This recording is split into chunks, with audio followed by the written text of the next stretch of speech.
Welcome to Mine Explorers, episode 33, where I'm here in Rock Springs, Wyoming. Different place for a mining conference. We used to be in Toronto or Vancouver or Denver, Salt Lake, big cities.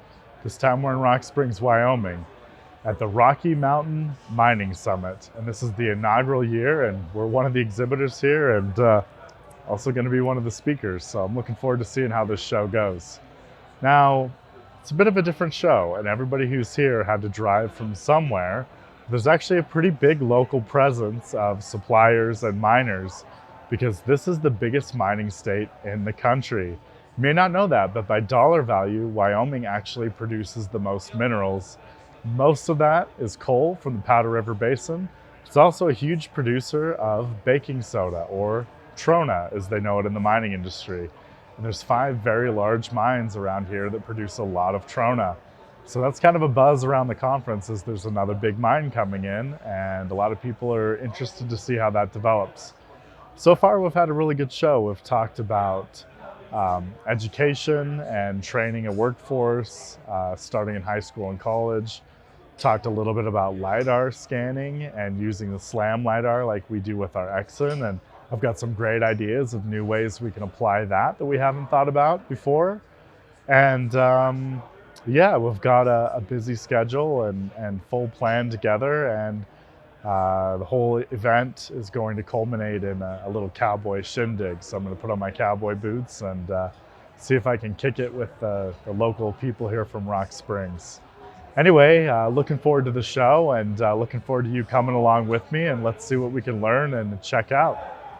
Thanks for watching. This is Mine Explorers, episode 33.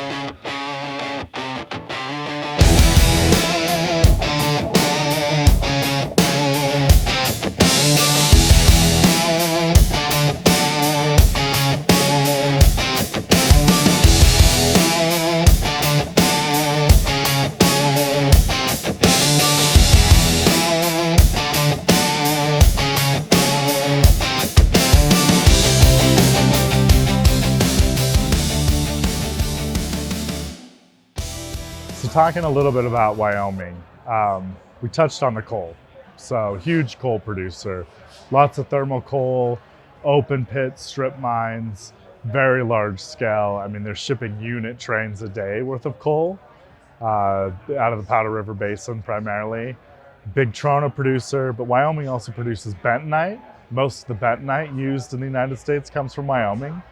And Wyoming also has some really interesting rare earths projects and some gold projects that are going on. There's a company called Relevant Gold who's got an exciting project going on. And also CK, the CK project from US Gold Corp, is being advanced, and it's getting closer and closer to development and production all the time. So Wyoming's looking to kind of diversify, but it's also a producer of some of the world's finest jade, as we learned from JP from J Leader Corp in an earlier episode. And we actually have the Wyoming Geological Survey here, who's going to speak in the morning on critical minerals. And we've got a lot of other explorers from the area around too. So it's exciting developments, and looking forward to seeing more about the show and how things are going.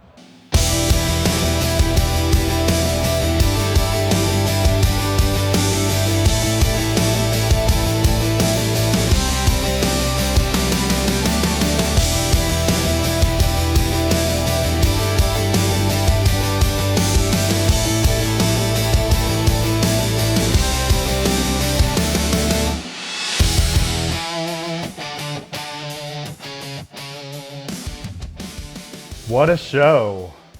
We had a great time. So we wrapped up the show with a little shindig, had some live music from a great local band, some good barbecue, and overall it was a great conference. So it was the first year, so there weren't a lot of mining companies in attendance, but there was really good contingent of suppliers and good camaraderie and networking there. And the mining companies that we did talk to, a lot of them from the soda or trona fields, were pretty interesting. So I think we got some good leads and potentially some good projects out of it. But also, we had a pretty good time with the panels and listening to the speakers. So A couple of people from the Wyoming Geological Survey came and they talked about all of the data they're putting together for critical minerals and everything else that's going on in the state. And they've got a lot of really solid data to support exploration for uranium and thorium and rare earths and gold and tungsten and a lot of other minerals. So it should be pretty interesting. And they talked a little bit about the push to take all this data and put it online and put it in a usable format that mining companies can use to start projects in the state. They're very pro-mining. Mining and oil and gas are a huge part of their economy, and so that's something that they're really working hard to push. And overall, that's a really good thing. So that was good. And then I spoke on a panel about GIS, and I gave a presentation about GIS and market analysis.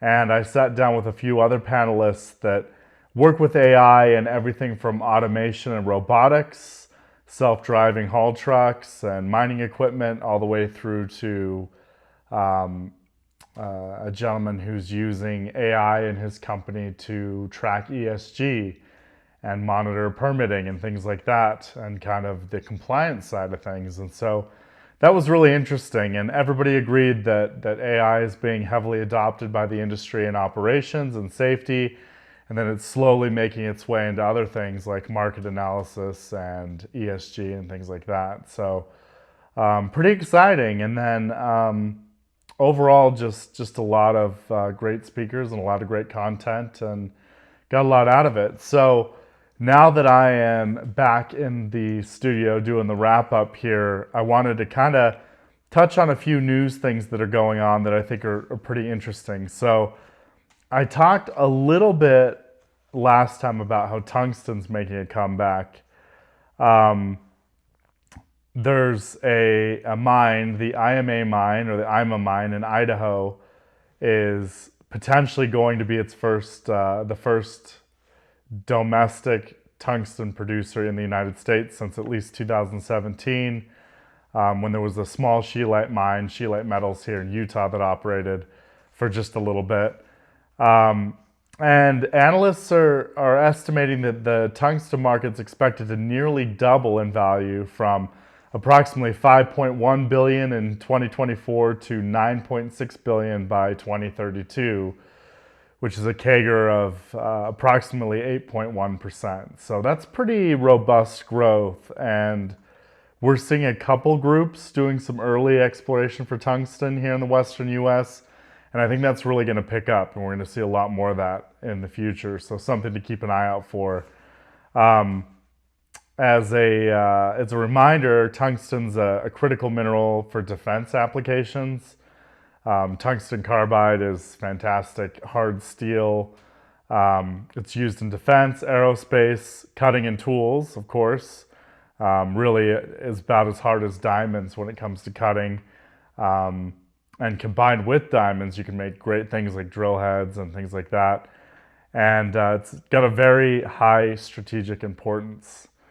And, there's a potential for a bottleneck, because while tungsten is a lot easier to process, or at least concentrate, than rare earths, there's not any mines in the United States that are currently active, and there's some that are close or have a lot of the infrastructure in place, but not many that are just ready to turn on immediately.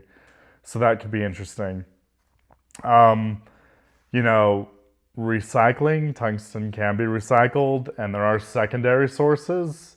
There's a lot of mines here in the US that could potentially produce tungsten if they were to install the circuit to do so. So that'll be something to keep an eye on. And then touching back on the conference, there was a great presentation about mine waste and tailings as critical mineral sources. So there's been a lot of talk in the industry about reprocessing tailings, and I think it's finally coming to the point where it's really going to happen. And there's a few pilot programs now, and there's a lot of companies looking at tailings, both at their own projects and other projects, as potential mineral sources, not just for base metals and precious metals, or the metals they're currently mining, but also critical minerals and things that weren't processed previously. So that's something that'll be interesting to keep an eye on, and something we'll talk more about. In big news in mining, Anglo American and Teck Resources are proposing a merger. This is a $50 to $53 billion deal, so this is huge. This is the biggest deal to come out since probably the creation of Nevada gold mines, when Barrick and Newmont consolidated all their Nevada operations. So at least for North America, this is huge. This is going to be a copper powerhouse, and that's really their angle here, is creating a copper powerhouse, combining resources. Anglo American's pretty light on North American resources, and Teck is pretty heavy, and so this will really create a global company that's going to be pretty major. This is going to be really interesting. I think it's going to be positive for the U.S. supply chain.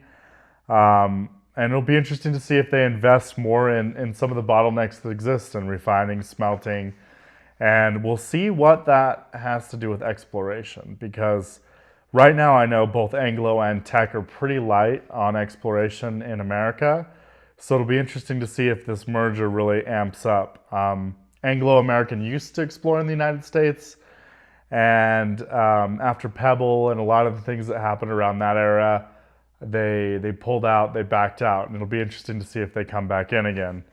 And it'll be interesting to see how demand aligns, and particularly getting this through the regulators. Are there going to be divestitures of assets, things like that? I anticipate with things heating up, we're going to see a lot of M&A activity across the board.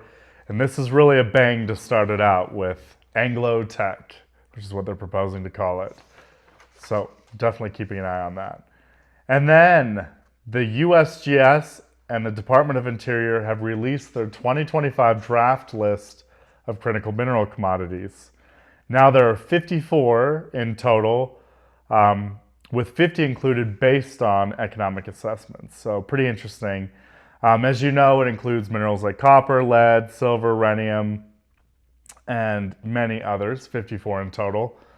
Added minerals now, we have potash, silicon, copper, silver, rhenium, and lead, which is really interesting. So we have a lot of potash resources in the United States, even here in Utah, that aren't being used. A lot of silicon resources. Copper is very key, and we talk a lot about that.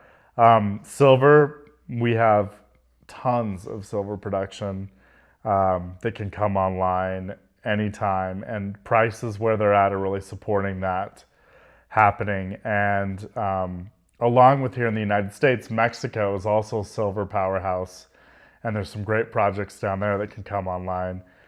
Along with those added minerals, we have two minerals that got removed. Arsenic and tellurium are being removed, or at least recommended for removal. This isn't the final list, this is just a draft, but we have some key additions and a couple removals.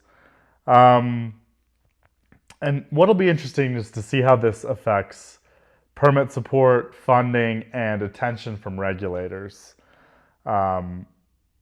Particularly, like we mentioned, potash. There's some great potash resources even here in Utah that have been idle for a long time. There's an alunite deposit here in Utah that has gained traction in the past, and then it's lost footing, and for quite a while now it's been sitting idle, and this will be interesting to see if that comes back.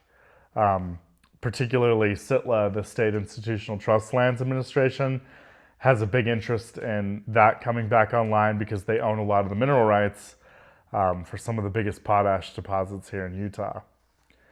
So we're going to keep an eye on that, and we will see if there's any updates, changes to the draft before the final list gets published. I think that's about all I have for today. We just got back from Wyoming yesterday and had a great conference. I was hoping to get a couple of interviews in the conference, and I had a hard time pinning people down. A lot of the people I really wanted to interview came in, gave their presentation, and then left. and I just wasn't assertive enough in grabbing a couple of the other people I wanted to. So I will definitely make up for that this next week at Ag Nexus in Austin, Texas, where we'll talk about technology in aggregates. Stay tuned. Please like and subscribe, comment. Really appreciate the support. It really helps and motivates us to continue to make new episodes. And I will be back with Crystal next week. See you later.